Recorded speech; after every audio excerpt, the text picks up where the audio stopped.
શાયણ ગામના સુભાષભાઈ હંસરાજભાઈ પટેલ પોતે police constable છે.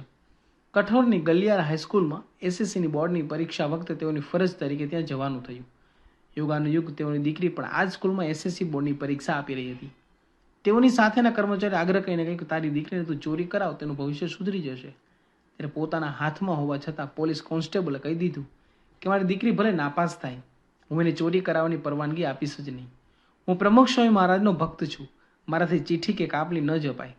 ભલે મારી દીકરી નપાસ થાય, મહારાજ અને સ્વામીના આશીર્વાદ ઉપર પોતાની દીકરીનું ભવિષ્ય છોડીને ગુરુ વચનોનું યથાર્થ પાલન કરીને પ્રામાણિકતા દર્શાવનો હરિભક્ત પણ આજે સભામાં બેઠા હતા.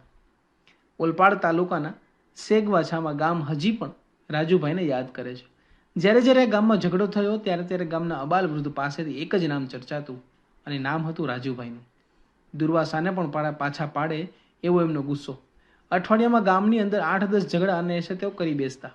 તેઓ ગામમાંથી પસાર થાય ત્યારે કોઈ એમની સામે ઊંચી આંખ કરીને પણ જોઈ શકે એમ હતું નહીં. પરંતુ સત્સંગનો પારસ અડ્યો, સંઘોનો સત્તોનો સમાગમ થયો, સ્વામીશ્રીનો યોગ થતા તેઓમાં એવું પ્રત્યન આવ્યું કે ગુસ્સાની એ ઉર્જા સત્સંગના પ્રચારમાં લાગી ગઈ. આજે આર્થિક રીતે તે ખૂબ જ પાતળા છે. રિક્ષા ચલાવીને રોજે રોજનું ગુજરાન ચલાવે છે.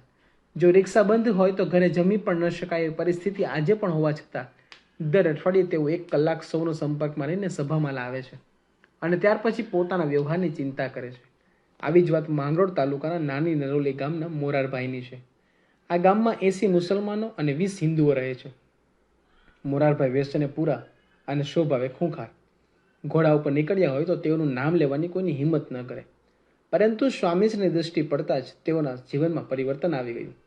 વ્યસનો દૂષણો છોડી દીધા. એક વખત તેઓને ગંભીર બીમારી આવી. આંખ એકદમ ખરાબ થઈ ગઈ. સુરત હોસ્પિટલમાં ઓપરેશન કર્યું. જલ્દી સાજા થવા માટે ડૉક્ટરે કબૂતરનું સૂપ લેવાનો આગ્રહ કર્યો. પરંતુ સુરવીર મોરારભાઈએ કહ્યું કે ભલે મારી આંખ જતી રહે, પણ પ્રમુખ સ્વામીની આજ્ઞા હું ક્યારે નહીં પડવા દઉં. મારે કશું જ કરવું નથી. તેઓ પોતાની ટેકને વળગી રહ્યા. સ્વામીશ્રી તેઓની આંખ ઉપર હાથ મૂકીને આશીર્વાદ આપ્યા ને ભગવત કૃપાથી તેઓની આંખ આબાદ બચી ગઈ.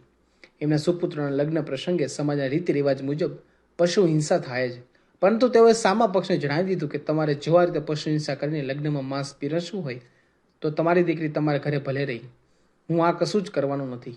સગા વાલાઓને સામેના પક્ષે કહ્યું કે ભલે માંસ ન પીરસીએ, પણ જ્ઞાતિના રિવાજ મુજબ બકરું વધરીને સૌને પ્રસાદ આપીએ તો શું વાંધો છે.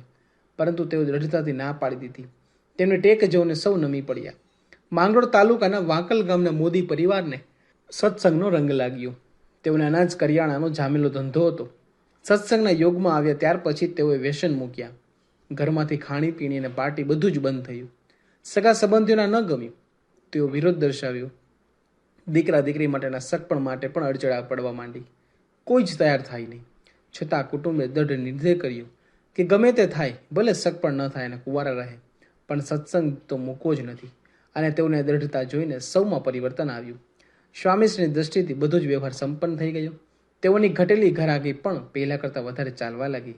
આ સૌ હરિભક્તોએ ઋણ ચૂકવવાના ભાગરૂપે આજે હરિકૃષ્ણ મહારાજના 16 ઉપચાર પૂજનનો વિશિષ્ટ કાર્યક્રમ યોજ્યો હતો.